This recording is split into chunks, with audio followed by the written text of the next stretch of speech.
Hi,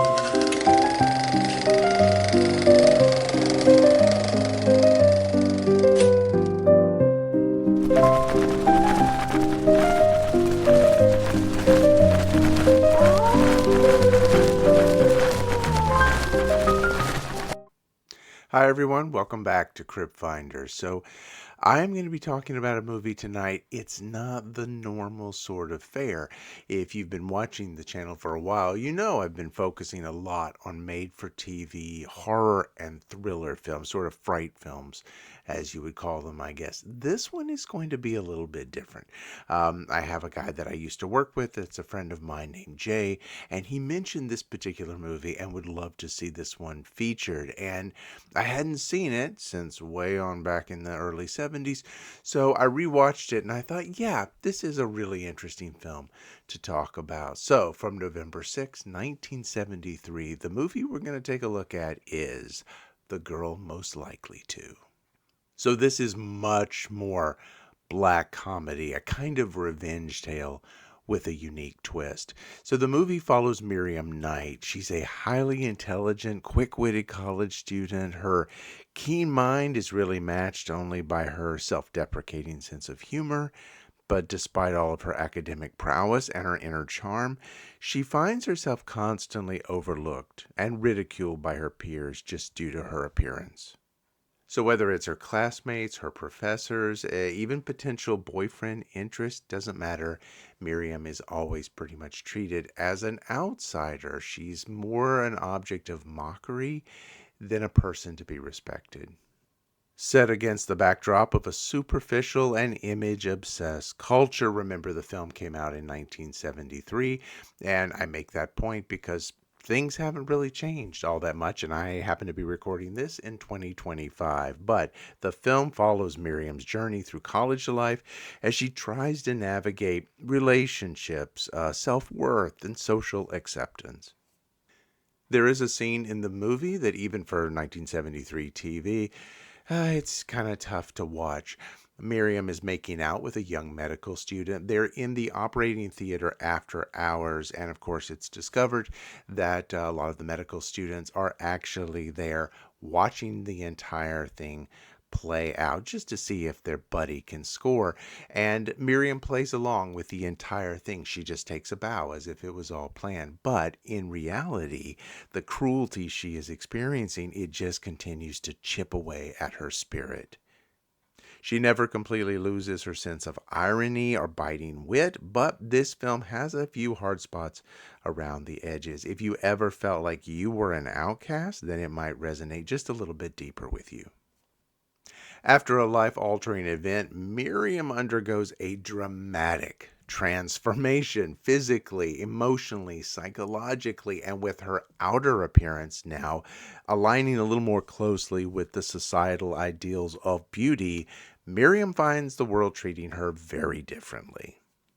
But this new reality also brings a lot of deeper questions. Is she being seen for who she really is, or merely for what people now want to see? She uses her new appearance to track down and exact calculated revenge on those who tormented her.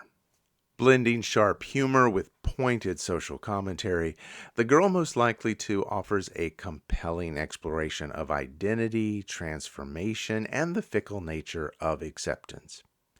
It challenges audiences to reflect on how much value we place on appearance and how far someone might go when pushed to the margins.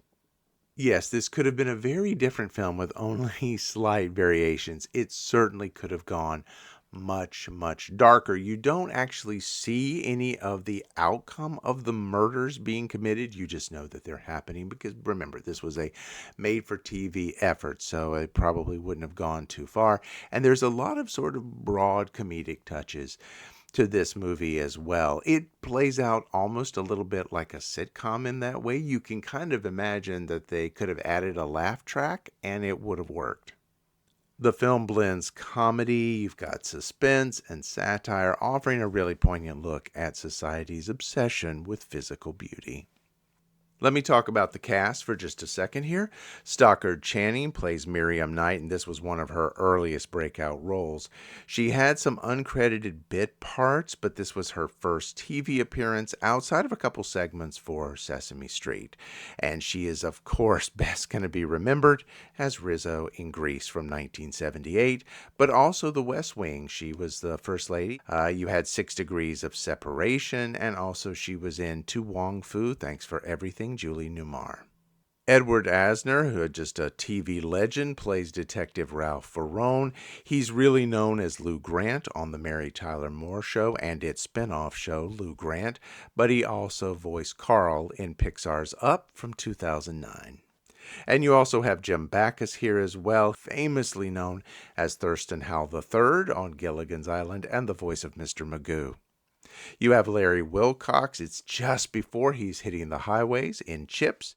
And finally, you have Fred Grandy as Kenny. He starred as Gopher on The Love Boat, and he eventually became a U.S. congressman as well. But you can't go that far beyond your roots there, Fred. To me, nope. He will always be remembered as Walt. He is the night manager of the Wax Museum in The Monster Squad. It aired from 1976 to 1977 on NBC Saturday mornings. This is directed by Lee Phillips. He was a prolific TV director. He actually helmed a lot of different episodes of things like The Waltons, Diagnosis Murder, and The Ghost and Mrs. Muir. And this screenplay was written by Joan Rivers and co-written by Agnes Gallen. And yes, Joan Rivers, the iconic Joan Rivers, just an amazing comedian and a trailblazer, and her sharp wit is all over this screenplay, combining very biting social commentary with absurd humor. She was always unapologetically out loud and brash and funny, and if you haven't seen the 2010 documentary Joan Rivers, A Piece of Work, it's well worth a watch. This was one of the few early films to address issues like body image, societal standards of beauty, and revenge fantasy, all sort of under the guise of light comedy. It's a feminist statement wrapped in humor, but still the film's tone was very groundbreaking for 1973. It actually plays out just a little bit like a slasher film, just without the gore. The Girl Most Likely To is more than just a 70s revenge comedy. It's a clever, sharp look at transformation and self-worth and, of course, societal hypocrisy. Joan Rivers later said she saw herself in the character of Miriam, a smart, underestimated woman just judged by her looks. This film predates She's All That, Jawbreaker, She-Devil, and even Promising Young Woman with its makeover revenge theme, but it flips the script with a lot of biting commentary. You could also even add The First Wives Club in 1996 to this list. And what's the catalyst for that film? Well, Cynthia, who's a socialite, her husband has left her for a much younger woman, and she ends up leaping from her penthouse balcony, which reunites her other 3 good friends at her funeral, and they decide to take revenge on all of their husbands who have left them for younger women. So who played Cynthia in that movie? That's right, it's Stockard Channing. So if you knew The Girl Most Likely To, you know that film, and you saw The First Wives Club, then yeah, that wasn't random casting at all. You were very much aware the filmmakers knew exactly what they were doing when they hired her to play that role. Stockard Channing wore a lot of heavy prosthetics for this film that were actually quite good for 1973. They were created by Phil Rhodes and Bob Mills.